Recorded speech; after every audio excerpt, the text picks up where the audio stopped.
What's going on, guys? Ziad here from Between the Lines. Thank you guys so much for tuning into another episode with Mo and Wassim. How are you guys doing? Both teams actually tied this weekend, so I'm sure the vibe is off right now. You wanna know how I'm doing? Here. Our producer, we have a soundboard now. Thank God, finally. That's Wasim, literally how I'm feeling. Wasim is Well, down, purely robbed. That's all I'm gonna say. but I don't think Wasim is just down about just weekend football. Wasim went to play pickup, and He was playing Nah, Sunday football, he playing Sunday football. Sunday league. Yeah. And it's nah, like, nah. You want to tell you want to tell them what happened? Listen, all I have right now is sleeping on Anthony Taylor. I put me in a cage with that man. Anthony Taylor's still 2025 and he's still a shit ref. You know what? You know the video of him, like the Roma fans attacking him after that one goal Yeah, in the yeah, league yeah, yeah. final. I remember that. I think it's resurfacing now. It makes sense now. It's okay. The PGMOL wants to like make up for the coup controversy, so they're gift wrapping the title for Liverpool. Oh, facts. I mean, they So kind like of. they don't have.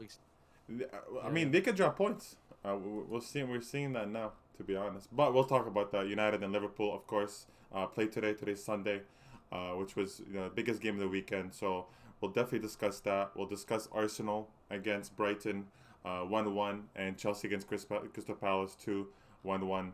All games, honestly, to me, were really entertaining, and I thought one of the teams could have taken the win. So we'll first discuss Chelsea Crystal Palace because I believe that was the first game of the weekend.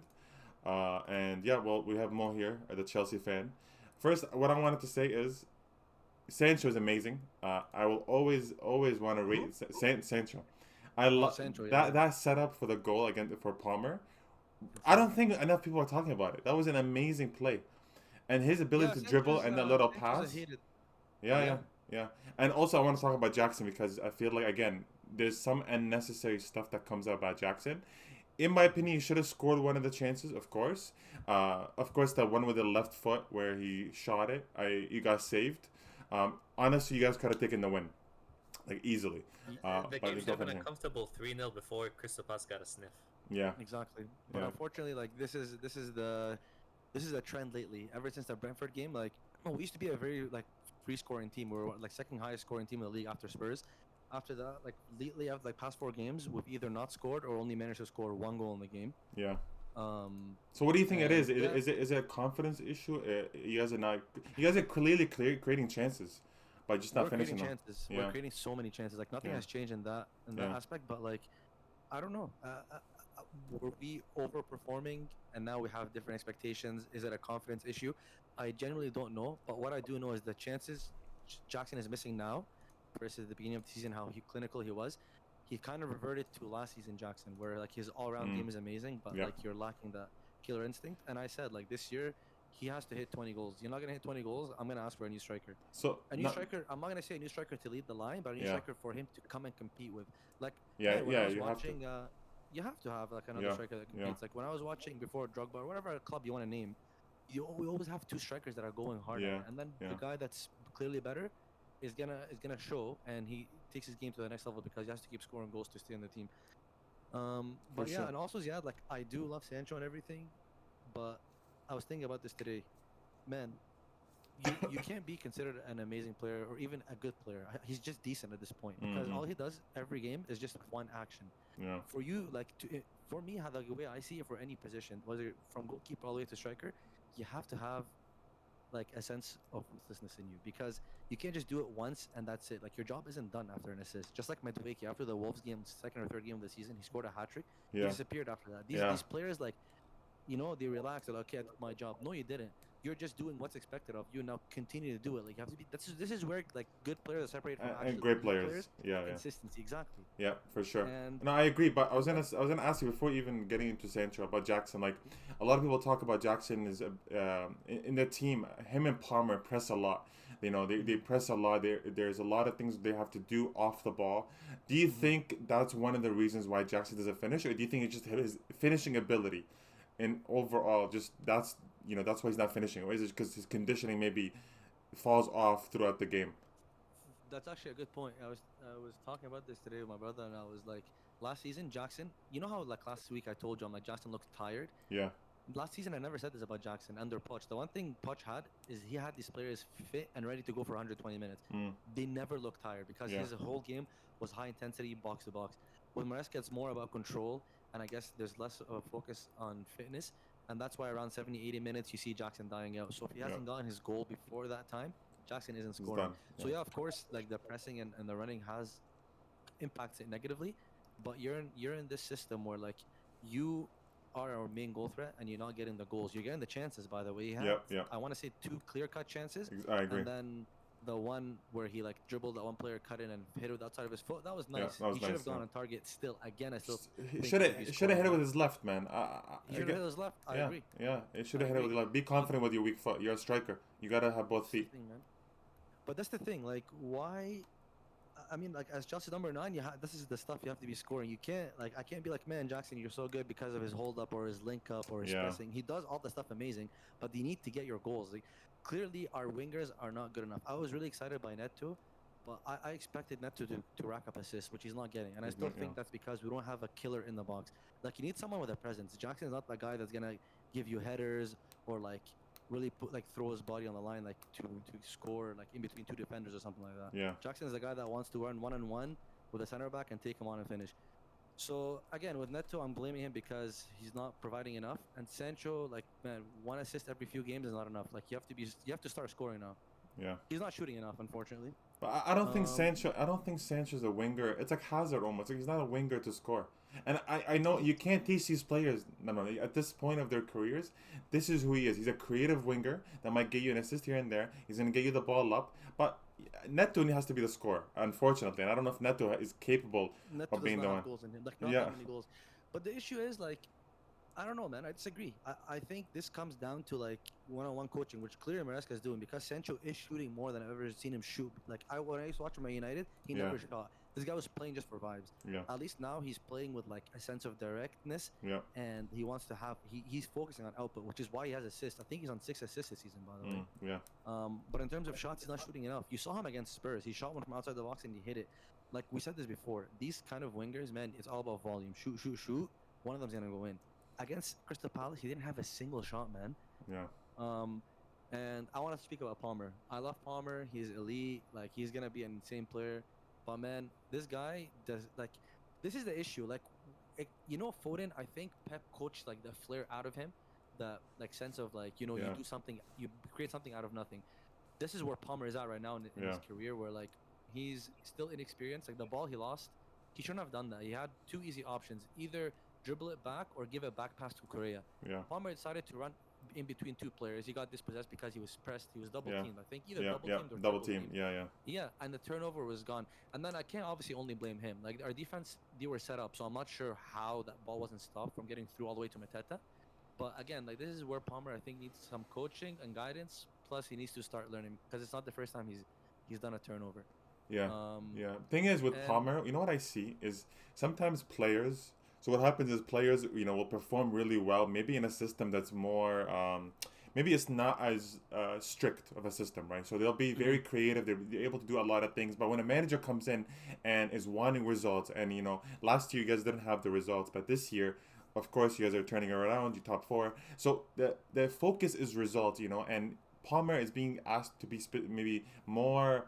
Maybe not as he can't be as creative as he wants to be because there's a system in place that he has to do things off the ball. So what happens is the elite players have to find a way to be themselves in a system like this. So maybe Palmer will figure it out. Maybe not this season. Maybe this season will be a little bit of more of a drop off. Won't be as good as last season, but I can see him, thriving next season if he learns how to be as good as he was. 'Cause I think from compared to last season, I think I still would take him last season compared to this season, but I think it's because of the system. And I think once a player learns at his level to be, his best ability at his best in this kind of system, I think that's when he kind of thrives more. To be honest, It's true. But the thing is, with last season, Palmer had so much freedom and like his focus was in and around the box only. Versus this season, Palmer, if you watch Chelsea, he drops a lot he to does. half. Like he drops in the pivot next to Caicedo, and Enzo's the one who occupies like the area near the box at the edge of the 18. Palmer has so much more responsibility in terms of creating for the team. Like because he is that creative and he has that vision. But like you're saying, he has to find that balance of like Yeah. thriving and doing, like risky stuff, risky tricks, risky moves, and pulling off risky passes, versus playing it safe. Like, so I'm okay with him making mistakes. He's that elite. Yeah. Like, I'm okay with you as long as like I'm not seeing it like the same mistakes in back-to-back games. Mistakes are gonna happen. It's bound to happen when you're that type of player. But just please don't make them back-to-back, because like we should not be dropping these Yeah. amount of points.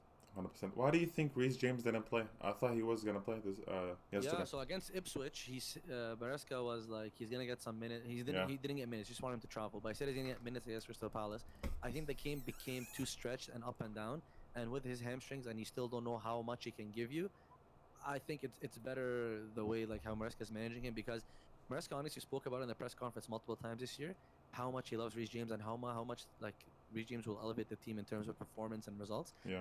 And he said Reece James, like he can't keep getting injured. He literally said it. He cannot keep getting injured because at one point you have to give up on a player, and it's true. So I think he's trying to manage him perfectly and have him ready, because one more time Reece James breaks down and that's it for him in Chelsea. Damn. He moves on. I think so. And unfortunately, he is this elite, and I know, man, especially with the way we're playing, Reece James will come in. He elevates the team like to another level. This guy gives you creativity from the back. He gives you elite defensive ability, awareness, and tackling and blocking. Yeah. And he plays like 100% all the time. So I don't know, man. It's so sad. I'm Injuries good are with what sad. doing, to be honest. Injuries are just so sad sometimes for players. It sucks, man. Yeah, because I want to like. Thing is, you don't want to blame him, but you never know what could really be happening behind the scenes. But at the same time, like, let's see what happens. Maybe he'll come on for 45 minutes. Maybe he'll play like 15 minutes here and there, and that's what I would do, to be honest. Just slowly drop him in a couple minutes and let him play. Because listen, he's putting players in the 80th minute, right? Like his first sub was in the 81st minute. Right, and like that was Jackson to be taken There's a lot out. of talk about that, yeah. Like, so I don't like that. I personally think that if you're 1-0 up or you 1-1, whatever, you should be making some changes because you want to finish off the game, and you have Felix, you have Nkunku in the game, and I know you're gonna say, oh, like maybe those players are not really performing, but you need to change it up. You know what, Zeiad? Like I'm with you, but honestly, if you go again back to the beginning of the season, Maresca was elite with subs. He was making them at halftime. He was making them 50th minute, 60th minute. The thing is, I don't think people realize I know our bench is decent again, but like we have so many injuries to the key players. Like in a game like this, is a game where you want to bring on Lavia, or maybe if you have Enzo on the bench, you bring on Enzo. Yeah.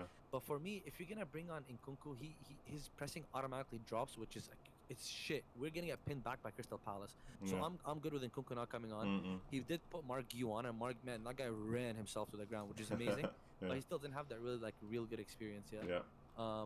And again, like, who is he really gonna put in midfield? We literally have no center midfielders on the bench. Unfortunately, zero midfielders on the bench. Enzo and Caicedo, you can tell they're leggy. Like at this point, I can see them, man. By 50th minute, 50th or 60th minute, these guys are done, and I don't blame them. They can drop stinkers back to back, and I won't speak because they've been carrying this season. What are you gonna do though? Like with no midfielders now, like they need to be rested. So Lavia, I do believe Lavia comes back next game. Nice. Hopefully. Yeah. Which is in 10 days.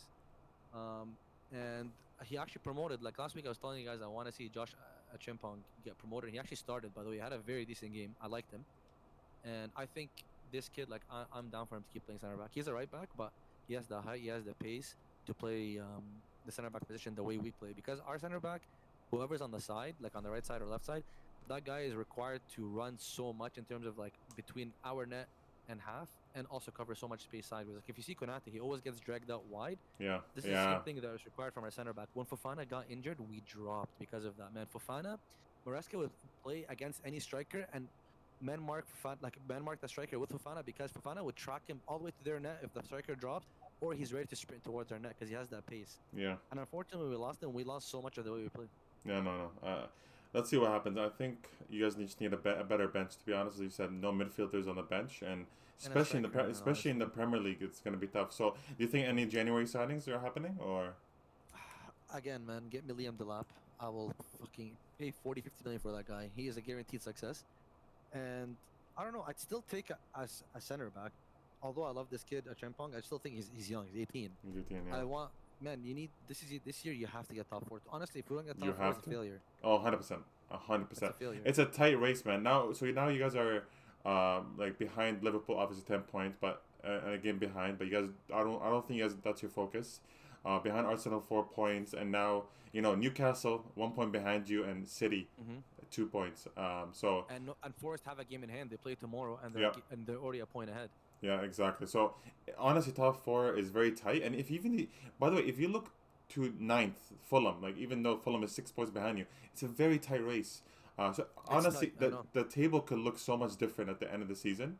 Yeah. We'll see what happens. But I do yeah. want to say something Yeah. again. Like honestly, we're 1-0 up. We got denied a clear fucking penalty. I don't know if you saw it on Neto. Who? A clear penalty. So last week, But he got ball. Huh? He got ball. No, he didn't get ball. Come on, I thought he got ball. I promise you did not get ball, man. Like, the way Neto controlled it, Neto was already facing outside the box, so and he controlled his left foot. Yeah. So for the player, okay, maybe he got ball, but after he went through Neto, he had to go through Neto to touch the ball. That's the issue. But and last week we have the lap diving.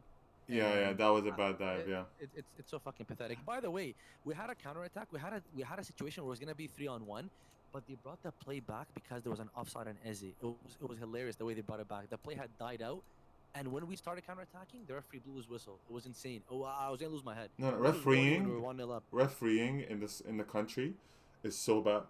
In general, football to me, refereeing is shit. But in the Premier League, man, it's like special case. And honestly, Listen, yeah, go ahead. Yeah. What were we gonna say? No, I was gonna transition to another call, but go. I just want to say one thing because I always say this.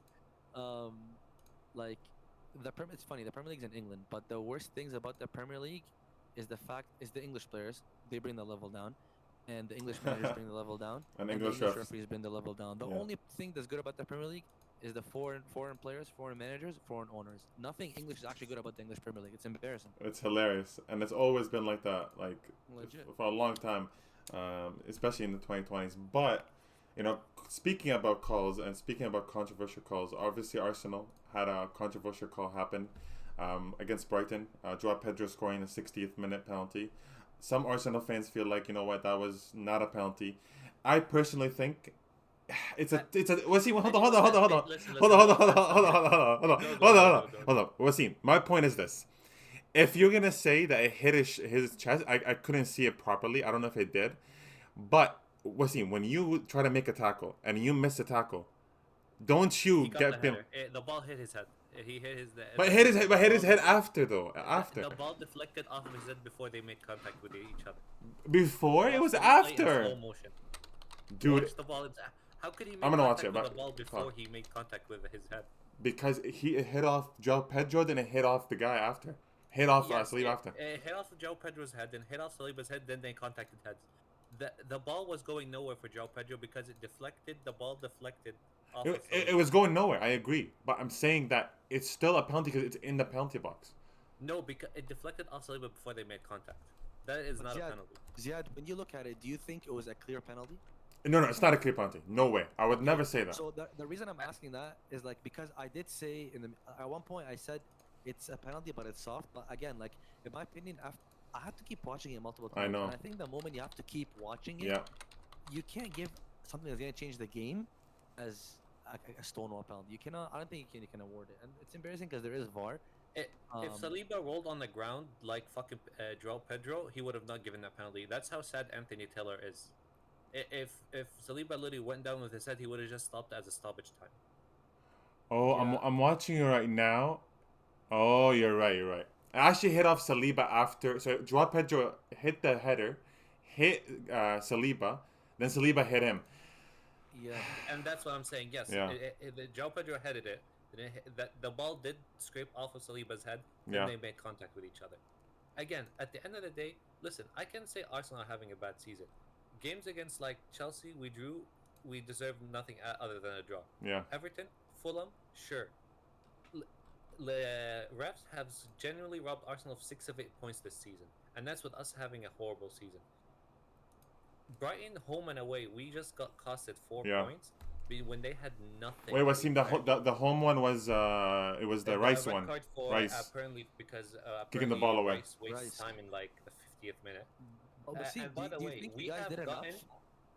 What is it? When the game, do you think he did enough to win the game against Brighton? Because I know the refs are horrible, but I always think about Yes, this way it for was Chelsea 1-0. too. Here's the thing. again, we shouldn't rewrite history with defensive teams. Like at the end of the day, we have, I think, after Liverpool conceded two today, the best defensive like record in the league defensively, and throughout the year we've had that. Teams can't break us down, so we can rely on our defense when we're 1-0 up. For some reason, Brighton played Monday, we played Wednesday, and then we played with them Saturday. So they had 2 extra days of rest. We had illness in the camp, and most of our best players were not playing. Yeah. We had a front three, and even Wanyeri, who was the best out of the three, but he wasn't that great, got subbed off half for a muscle injury. So at the end of the day, we weren't going to attack, we were just going to defend. Yeah. And Brighton created nothing. So Brighton did not have to make one single good save. So before that penalty, they really didn't have a sniff. Sure, they may be up the tempo, but they were really not breaking us down. Both games, Brighton home and away, were going to finish 1-0 at worst. Because both games had nothing going on until they gave them a run. And I'm like sick of like, oh, Arsenal don't deserve to win, don't deserve that we're defensive. We're defensive, but for good reason. Teams can't break us down. Yeah, no, like, I don't think it's a and problem. we had to, because the front three are like our offense is not as good as last year, but our defense is just as good. So we have to just rely a bit more on this season. And again, this was a 1-0 win until the ref wanted to get involved. So the referee, I don't get. He was ill before the game, and you could tell he was like when he came on, he was just because he didn't practice before, be it like in the training before. Yeah. It was the same thing as Havertz, but Havertz just could not travel whatsoever. But like, Odegaard was just ill, but they just brought him on, but nothing happened because he was like looked like he was dying on the field. Yeah. But what to make tough. it worse, other than that, I'm like, we can all like agree that recruitment is like what's causing Arsenal right now. Because at the end of the day, last season when we needed to improve, Smith Rowe could come on for Odegaard. Saka had Reece Nelson. Now the option to bring on for both when they're not playing is a 17-year-old 1 year. So like recruitment was just nowhere to be found because like we're down to like bare bones. Yeah. But again, Arsenal fans just want to be characters and like scream about the manager not being good enough, which is hilarious because for 2024 we were the best team in the country. I understand we didn't win the title, but like wins wise, factually, yeah. We have accumulated the most. Arsenal fans want to complain, bring back the older days, or like they want to cry, What? oh my god, we got rid of Aubameyang. I'm like, there was a reason we got rid of Aubameyang. That guy was a fucking liability up front for like by the the way, past year. Like they just want to reminisce him just because Of he was course. like, oh, he shouted Arsenal fan TV and shouted the fans, so they want to just big up those players. him and Lacazette had a bond with them, you know. But yo, listen, I know I've been shitting on Arteta for a long time, but I actually thought about this. I don't think Arteta's. I think Arteta's doing good, and I think, I mean, I still don't know how recruitment works at Arsenal because it does seem like he has a big say in whatever player he wants. He does get. It seems like it, but at the end of the day, when you think about it, like, remember when he wanted like Arsenal wanted Vlahovic, Arsenal wanted Šeško, Yeah. they wanted Neto, they wanted Modric, like they wanted certain players that weren't given to him. And even this year, by the way, like there was a press conference that I came across, and he was like, "We need more individuality," and he wasn't wrong. Like you can't just depend on Saka. You need sometimes tactics and systems aren't everything. Sometimes you need a player to take over a game. We have that in Palmer, thank God. Arsenal have that in Saka, but it's not enough. Odegaard's a good player, but he does not take over a game. Martinelli's obviously not. Like no one else will actually take over a game. And this is why I'm like, you know what, man? When you try to sign 6 attackers, but you end up getting none of them, and then you get your short-term solution in Trossard instead of Modric that 1 year, 2 years ago, right? When you got him in January. But now it's 2025 and he's still somehow starting games on the left because Martinelli's fucking dog shit. You can't blame Arteta anymore. Like I thought about this and it's not fair to blame My thing him. is I agree with you. And by the way, they want to like blame Arteta for the funniest stuff.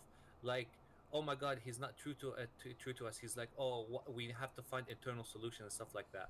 I'm like, What does that coaches mean? What does are that never mean? No, but like coaches, unless they want to get fired, they're not gonna cuss at like the owners, for example. If those fans do that in their regular jobs, they'll be unemployed. Yeah, Like yeah. I don't know what they expect managers to say. They're obviously gonna defend like the players The that they owners, have and defend like ownership and like the decisions that are being made. Yeah. Like like people will still want to like make it like Arteta squeezed everything out of the offense last season, and like the people that it's still technically the offense of last year.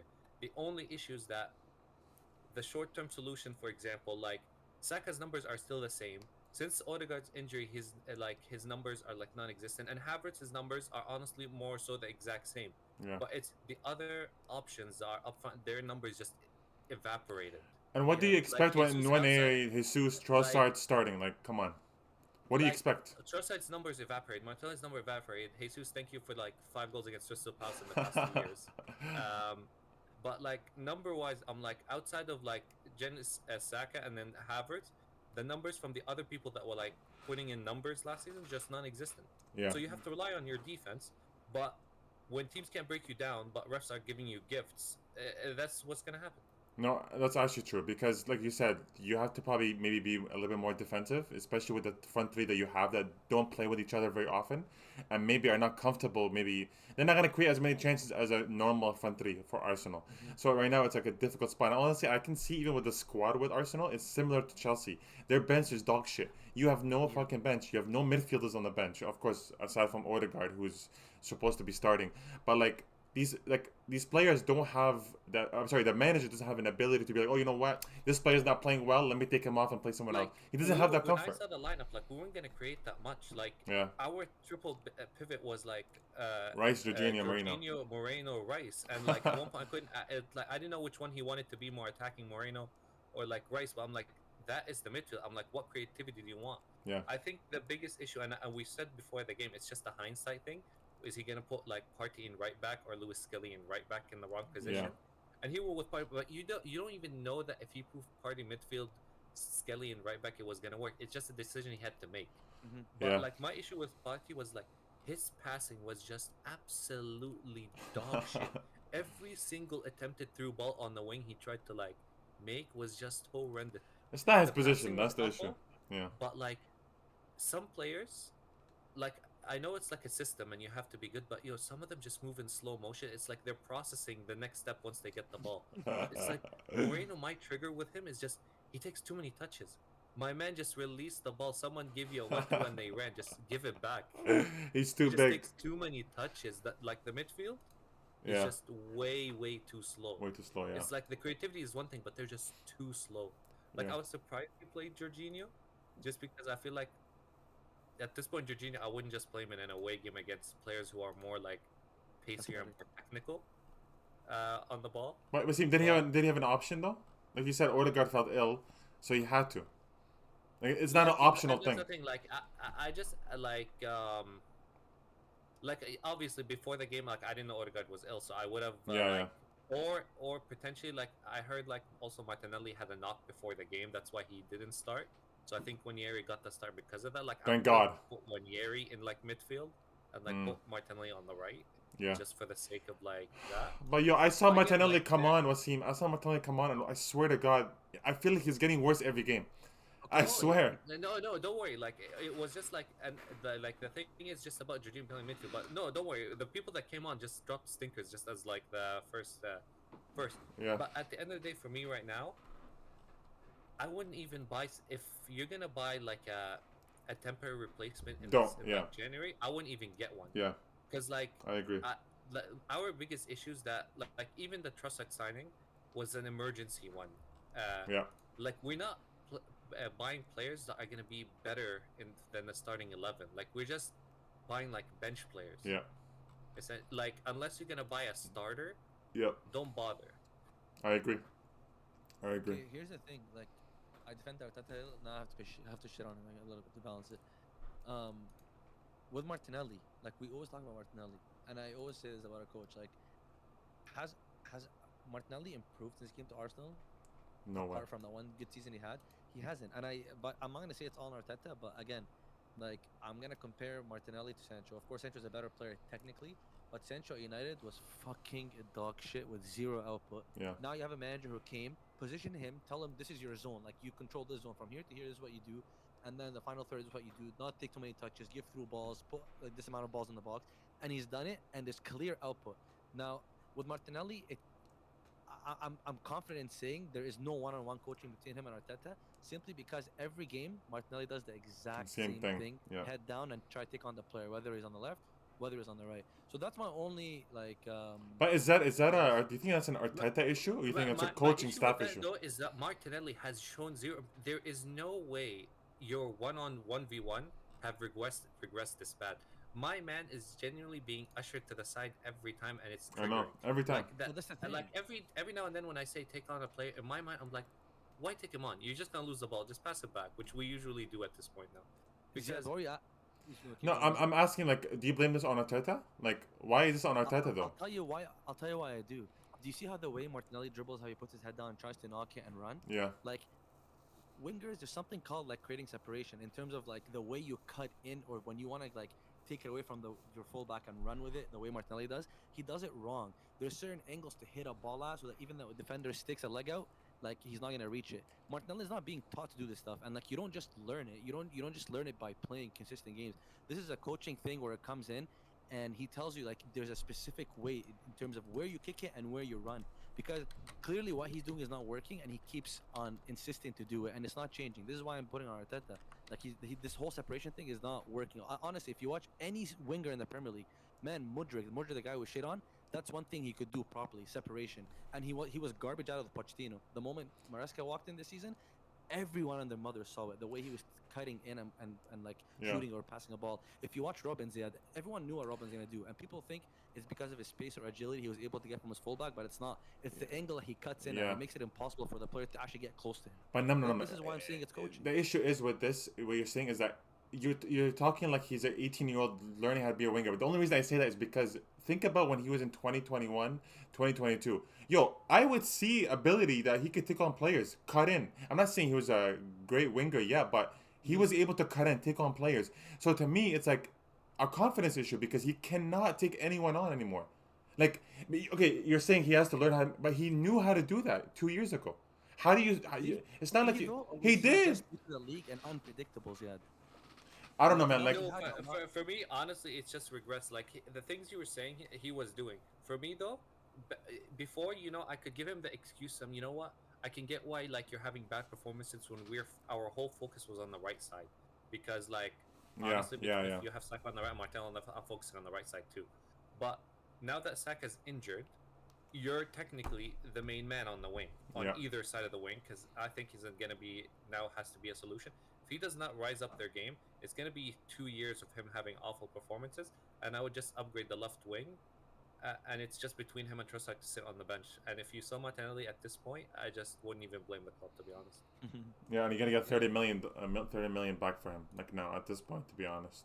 You got him for free, so it doesn't really make a difference, but I don't know. For me, I think 2 years ago, if you watch Martinelli, you're like, wow, he's an electric winger. He's able to take on players. So the only reason when you see that point, it's like it's not like he has to learn these things. These are, I'm sorry, basics of being a winger. When you're a winger with pace like that, you had to learn that when you're younger. You had to learn how to create space. You had to learn it depends on what kind of winger you are, but you have to learn how to cut in. And that was the winger that Martinelli was on the left. So when he's on the right, on the left, and he puts his head down and tries to outpace these fullbacks, you're a donkey. These are fucking Premier League fullbacks. Typically, they're pacey too. So clearly, he's regressed. Clearly, to me, it's a confidence issue that hasn't gone out of.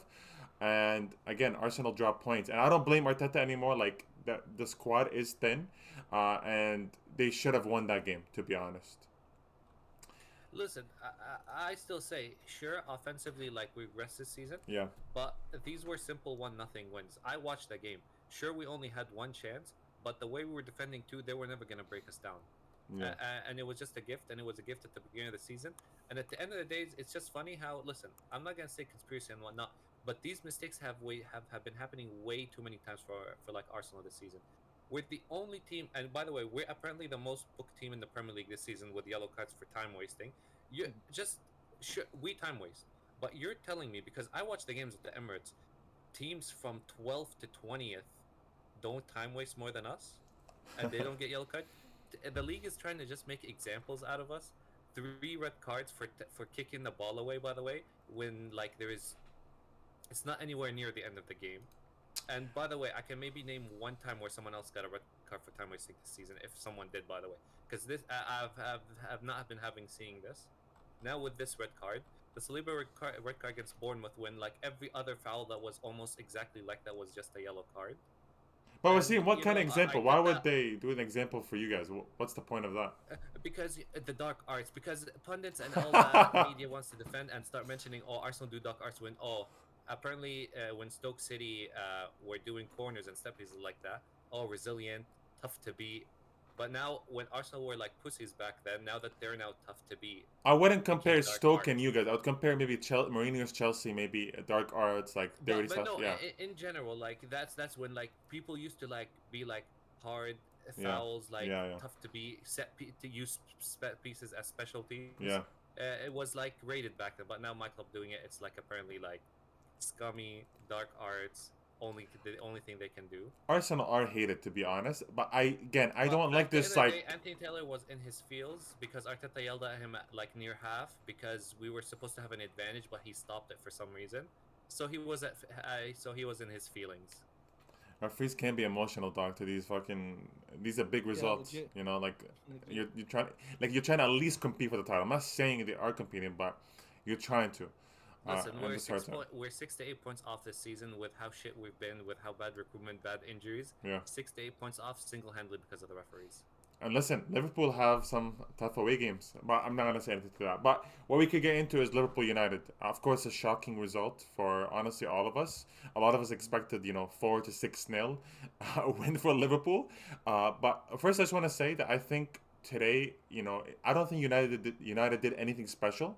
I think it was just exactly like Omaram said. And honestly, man, I'm liking Omaram. Every time I watch his press conferences, I come out like I like the guy more and more. Something about him, like he just, how his responses to questions, always like I'm always agreeing with him typically, and I think it's a mentality switch. And even today, Maguire, for example, of course, I'm not talking about the chance yet, but Maguire, his mentality, yelling, screaming, like even though it might sound funny, it's important in the game, especially when you Mhm. go into an away stadium like that, where you feel maybe a little bit like, what, we're the underdog, we're expected to lose, and you come out with a tie. I think a lot of players today, especially Bruno.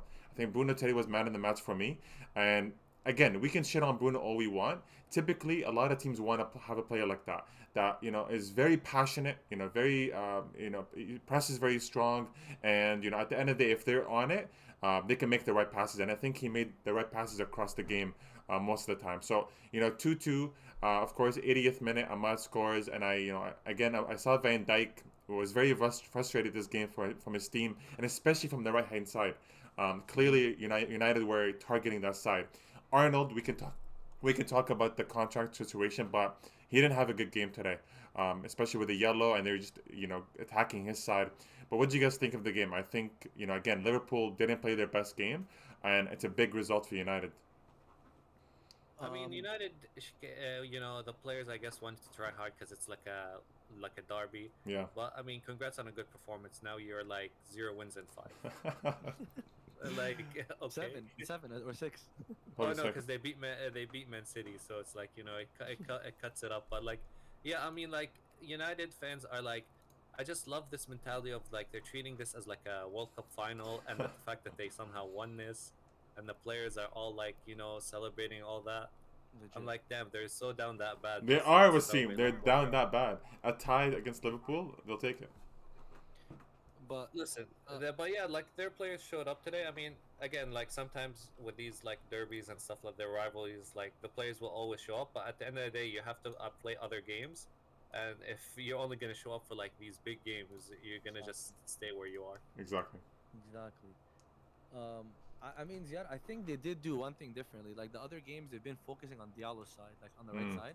But today, I think like the first thing they did off kickoff was Diallo's like burnt Arnold, and I Mm. think it set the Yeah. tone. It's like to Arnold, we're gonna come at you all game, And also with and what you Arnold just said, struggled. and what we said, Dallo actually was taking it to his left, and Hmm. he wasn't going Yes. to his right. So that made a difference too. Yeah, exactly. Like I actually wanted to see that. I'm like, is Dallo gonna keep cutting into it and make it easy for Arnold, or is he Yeah. gonna go past him and use his left foot? And he killed Arnold today, man. He Yeah. absolutely like ruined him. And I saw, yeah, like you're saying, Van Dyke wanted to choke Arnold. And Yeah. Yeah. man, you know what? Like it gets frustrating playing with a player like that. Like as technical as you are, as much as Yeah. you can change games, um, but when you have a performance like Arnold did today, he was horrible on the ball and off the ball. Yeah. Like you can choose one, Don't be bad on both, because these are the type of games that make me say Arnold will not be missed if he leaves.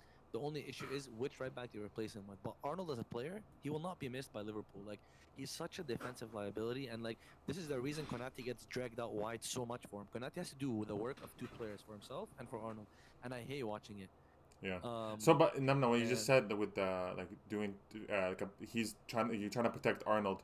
People are saying, you mhm, know what, that's exactly what's going to happen in Real Madrid. You know, you have Valverde who's going to protect him. You have Camavinga that could protect him in midfield. And obviously, in my opinion, the Liga is a worse league. So Arnold will be more thriving to go up and be more open with the ball. So I think he'll thrive in Madrid and he'll do an amazing job. But like you said, Arnold, I feel like Arnold, when he plays bad defensively, instantly his offense goes down. Like yes, it's a confidence issue. Clearly, when he exactly. Yeah. gets cooked, he feels it too. He takes it personal. And again, I think not just Arnold. I think Konate today, and I'm gonna give him a pass because he came back from injury, and he probably shouldn't have played today, because I think Slot doesn't trust what's his name Kwanzaa at all. No Oh no, Kwanzaa. he doesn't. He doesn't No trust him way, at all. Yeah. trash player. Yeah, trash player. So I don't think he trusts him. So Kanate had to play. But again, Van Dijk showed exactly how to stop a fucking cross. Stop Yeah, the the one on fucking cross. Garnacho. And you know, Ahmad scored today. I'm gonna blame Robertson again. Robertson Yeah, is a you're funny sleeping. player. Is a funny player sleeping. But you have to stop the cross. To be honest, too. Yeah, I know 100%. But like, you do like as the left back, man, prepare for the as a defender. I mean, Yeah. prepare for the worst. Like, I mean, you've seen how many crosses come into your box today. So like, anticipate this one's gonna come in and close your angle. Robertson reacted in slow motion, Yeah. but also like we've been saying this, Yeah, we've been Robertson has saying been it. finished. Yeah, Like exactly. he's been for a while. Yeah. But yeah, like you said, Bruno Fernandez was calm today. No hero ball. No like whipping the ball I randomly. love when he plays like that, man. I love it. Right? I really, Oh, I do rate him. one game in 10. Yeah, exactly. Yeah, but But you know, I'm blaming the team, man. To be honest, but yeah. But for yo, me, on the just the one chance that Xerxes had at the end, as a striker, Yeah, you I gotta feel take like that. 9 out of 10 times you're gonna shoot that. Yeah, we can, but You're not gonna we can, you're not gonna square that to your center back. we can talk about that, but I just want to say something. Um, I don't know if today United played well or Liverpool played mm, badly or like what the reason was, but like these are the type of games as a small club like United are. These are the type of games it's easy to like get yourself worked up or motivated. It's very yeah, easy. very easy. You're Yeah, playing against a rival. As soon you're playing against a rival, the media are shitting on you. Everyone woke up this morning expecting to see you get drubbed. Now you just want to prove a point. yeah, Now let me see you do this yeah, against Leicester, against exactly. fucking West Ham, against Bournemouth. You can't. You Yeah, can't do this. Like today, they actually applied the way yeah, Emmer wants to play because the center backs were pushing so high on each player. Like you saw Maguire dive in on like 3-4 times. they're fired The up. Ligt Yeah, dive in. they're fired Yeah, up. exactly. Yeah, But like, can they do that in a different game? I exactly. don't think so. Yeah, and are you gonna get a Um, Martinez fucking top corner finish like that again? I exactly, don't man. think so.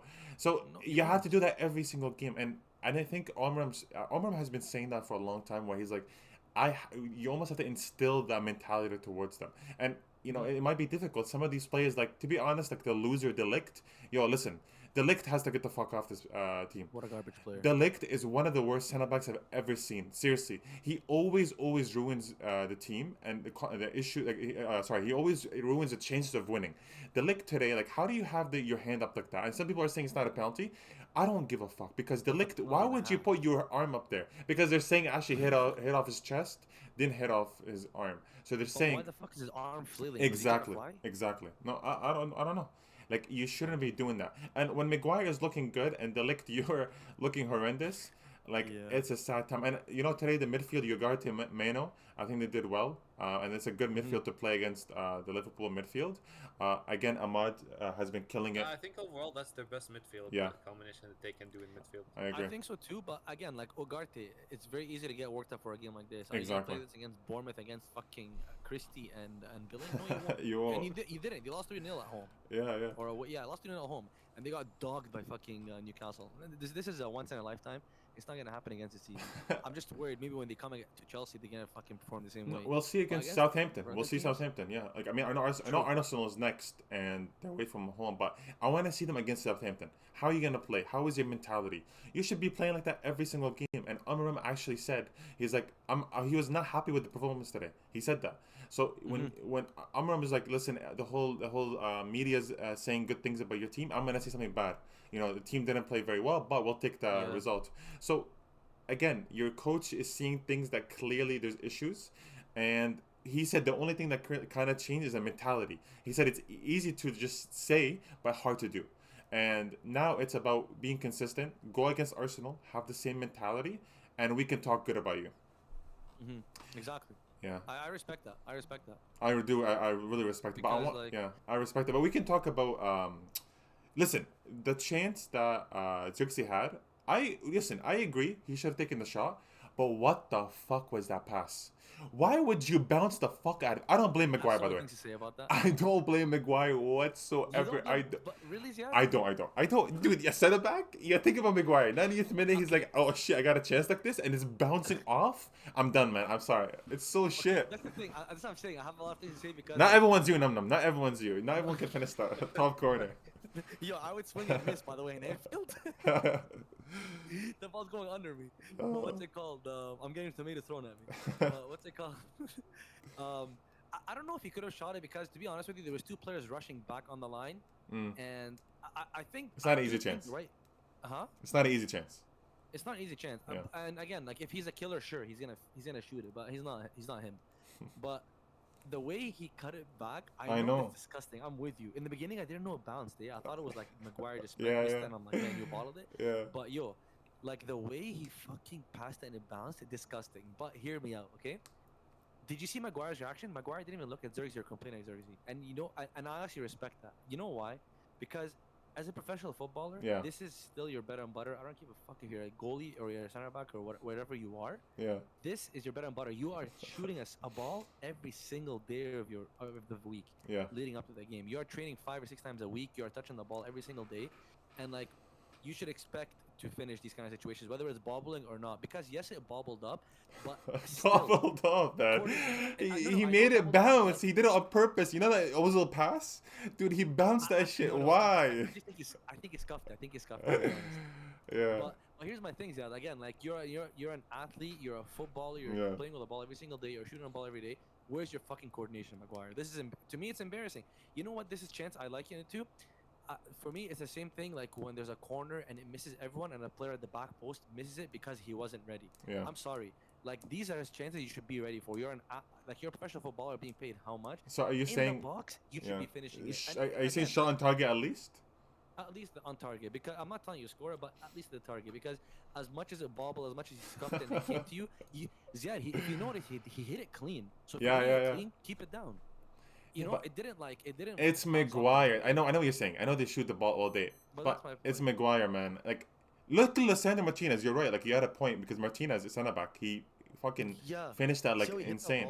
He hit it nicely. Insane. I think, like you said, like I think it's about the scenario, right? Like, 90th minute, Anfield. Maguire's not used to that kind of situation. And I do see your point. I will still blame Xerxes in my opinion because me too. Because if I look to my left and I see Maguire, at least I have to put the ball perfectly. Or just take it. I wouldn't blame Xerxes if he took that and missed because you're right. They were actually cornering him and it's Allison, right? So Allison knows how to close off his thing. But I don't blame you if you take that. But goddamn, Maguire and the bounce, I laughed so hard when I saw the replay. I'm like, what the fuck? It's crazy. And like, by the way, this is the quality of the players. Like, even when like you're watching the game and you watch them build up and everything. I don't think people appreciate how much how elite pros are, because when you watch shit pros like United's players, they like the players, like the defenders, for example, when they're giving it to a midfielder or their fullback, sometimes they're giving it to the wrong foot. And yes, there is a wrong foot to give it to. 100%. You want the player to receive it in a specific 100%. Man, when you watch Iniesta and Xavi, those guys 100%. gave the ball to the right.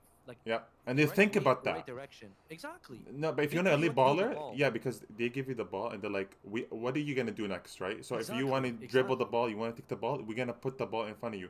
Some of these United players, I swear to God, don't have IQ. Just pass. Like they just, I get you're getting trained on patterns and everything, but the pattern will only work if you give the ball right. Like these guys see the player next to them and they just pass it. Like there's no flow. This is how you get flow in a team. Like giving the ball to the guys.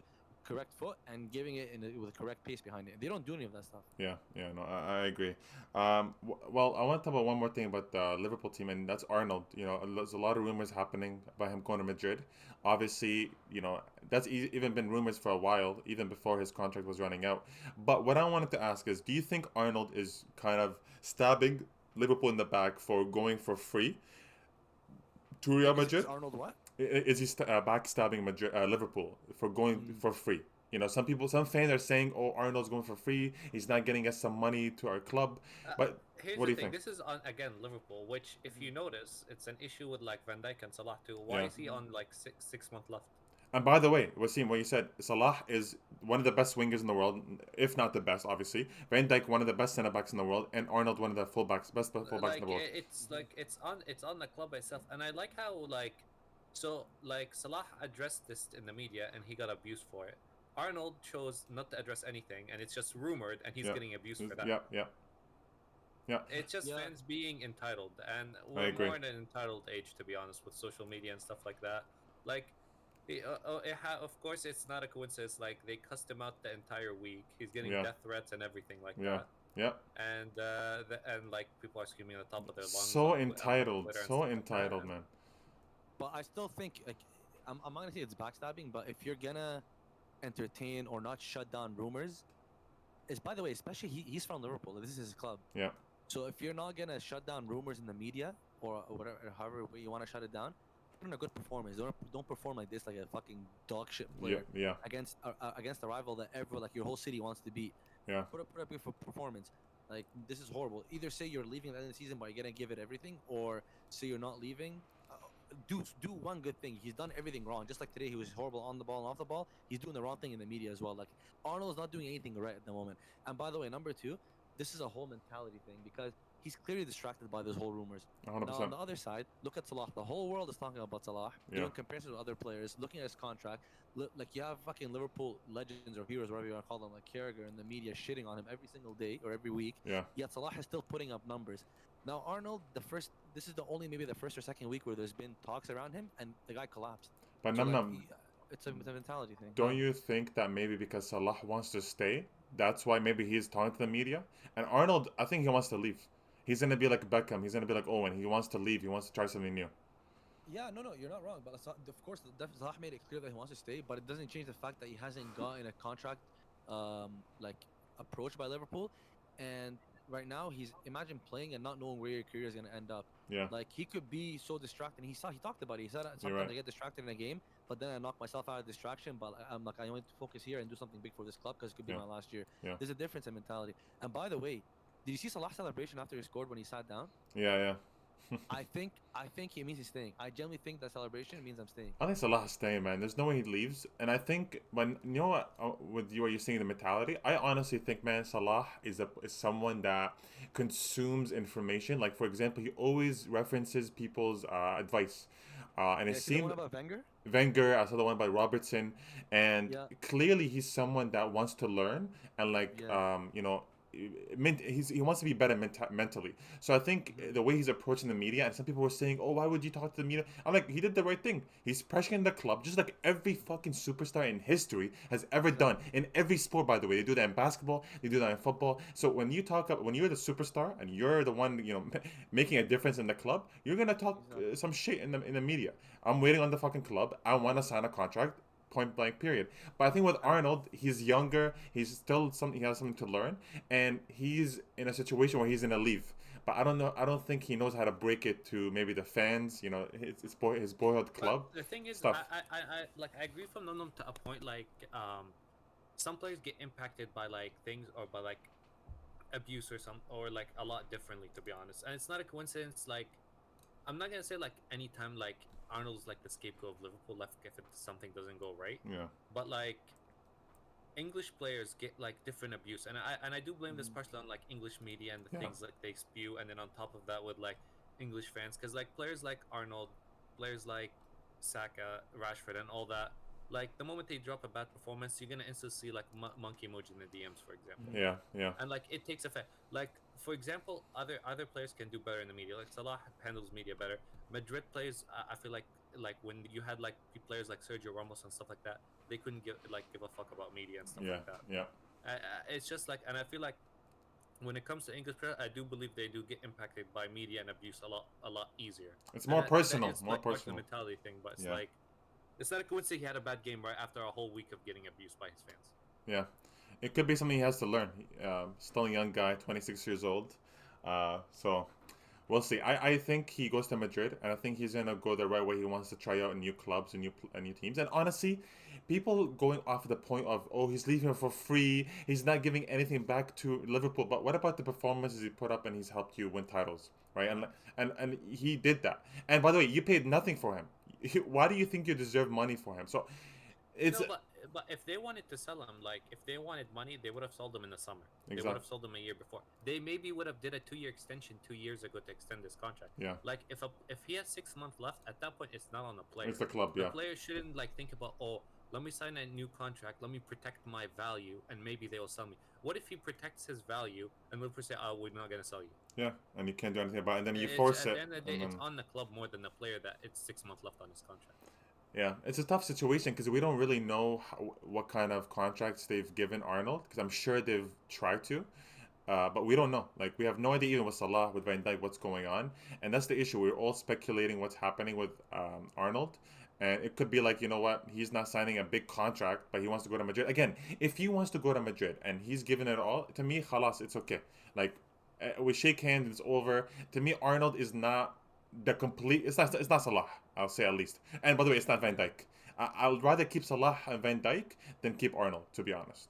Yo, Ahmed at home, by the way, honestly, before any of this talk ever happened, like a couple years ago, he kept saying, he's like, get this guy on my club.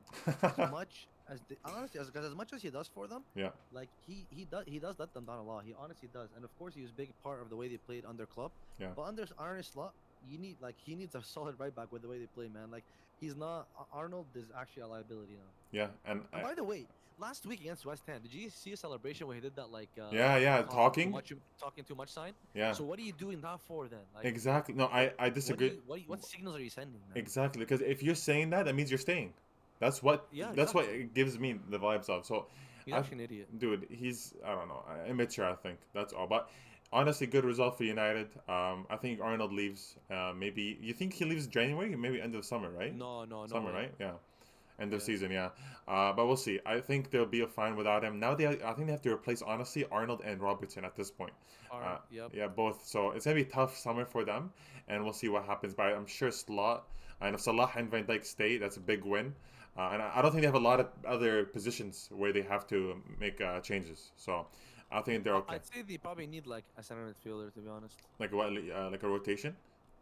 Yeah, rotation, because they have like Curtis Jones and Szoboszlai, but like they're both inconsistent. Like they give you good random performances. They have apart and from that. Yo, how elite is Gravenberg, by the way? oh man, he's so nice.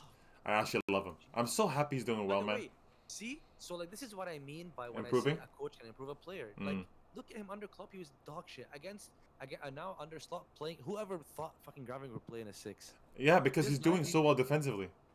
Defensively, and you see him when he lets the ball run across his body. Same thing Lavia does. I Yeah. never saw Gravenberg do that once in his first season with Liverpool. This shit comes from coaching, man. Like talking Yeah. about awareness, talking about scanning, all that. I'm telling you, man. I generally put so much on a coach individually. Yeah, I love the Liverpool team, to be honest. Beautiful, man. They're nice to watch. But what we'll do actually next is we have the predictions from last week, by the way. Oh we didn't God, we didn't do predictions, so I did horrible. I think we all did horrible. I think Wassim got one good one, right? Yeah, like 6-0 Liverpool. We all said that. Okay, first was the Spurs Newcastle, which obviously ended 2-1 for Newcastle. Wassim said 3-1 Newcastle. Mo said 2-2, and I said 2-1 fucking Spurs. Oh, So puta. I know. So none of us got that one right.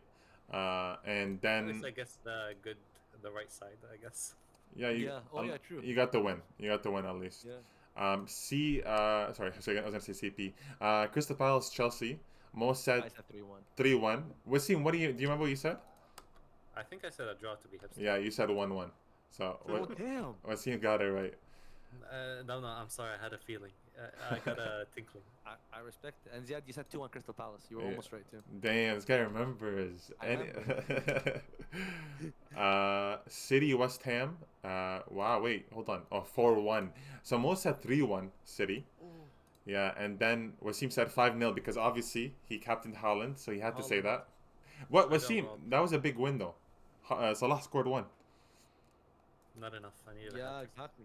Yo, we have a guy that triple Captain. eh? I know. See, if I was him, I'm taking the goal and I'm running. Like, cause like you have to take at least one goal. If it Legit was something, yeah. something out of it. It's okay. Kepa had to go see his wife, and I couldn't get a clean sheet for Bournemouth. He was on the bench, by the way. Oh my god. Yeah, 5-0 Wassim, and then I said 3-0 from me, so nothing there. Then Arsenal Brighton. Wow, Mo said 3-0 Arsenal. He really had hope for them. Where's he? And, It should have been one. You should have gotten the W at least. and then Wasim said 2-1 Arsenal, and I said 3-1 Arsenal. So none of us got that one right. Should have been 1-0. Should have been 1-0. And then, oh my lord.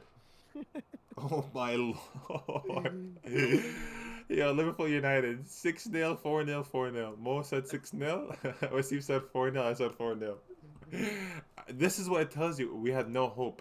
And I really think it was more Liverpool being bad. And maybe there's some mentality change for United. So it is what it is, man. No one really expected that result, to be honest.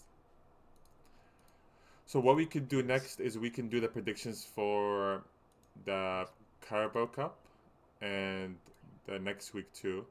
We could start off with Arsenal Newcastle. Obviously, Arsenal starting off at home. Wasim, we could start off with you. What do you think?